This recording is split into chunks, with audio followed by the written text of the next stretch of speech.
شاعر الغلابة زعيتر عبد الفتاح. قصيدة بكرة هتحلو.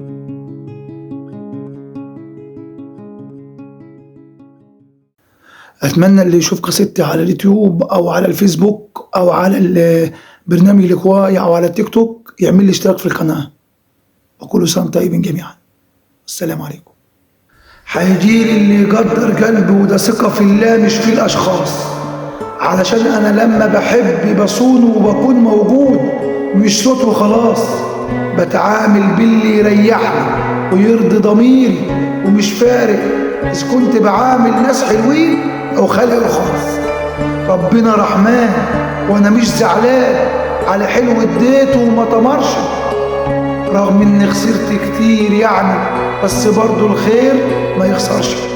هنقابل يوم خلق شبهنا، وهنلاقي نصيبنا بيندهنا، وهنفرح ونشوف الدنيا مرة من نفسي ما تكسرش. على قد ما كنت بقدر ناس، على قد ما كانوا بيهزوني، وبفكر فيهم بالأيام وتدور الأيام وبينسوني. الواحد كان بيزرع وردة في قلوب ما تحبش زرع الورد، في قلوب من البرد نمط أرض، لا هيرضونا ولا هيحبونا. بس الإنجاز اللي في عمري إن أنا عمري ما جرحتش حد، ما كسرتش خاطر ولا إنسان، إن أنا وزعت أفراح للناس وأنا قلبي في عرض الفرحة جعان. إني استحملت كتير وصبرت، ما خدتش حقي من الجاري، وأنا قادر أجيب حقي، بس أنا مسامح وأنا عندي إيمان.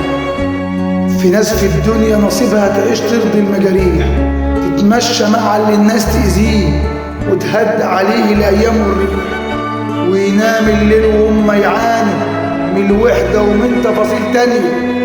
يضحكوا للناس، يضحكوا على الناس من بره الطاف والقلب جميل، ويقين بالله بكرة هتحلو.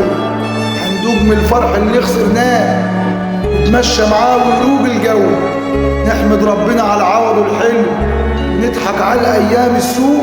بكرة هتحلو، بكرة هتحلو. الباب اللي اتسد في وشي، هرجع هشتري البيت وأرضه. الشوك اللي زرعته في قلبي هيجي اليوم وقته في ورده. أنا حتى الله ما بيني وبين الناس حسسوا روحي بنقصان وما فيهاش، والناقص صعب يكون له علاج، وعلاجه في حرمانه وطرده.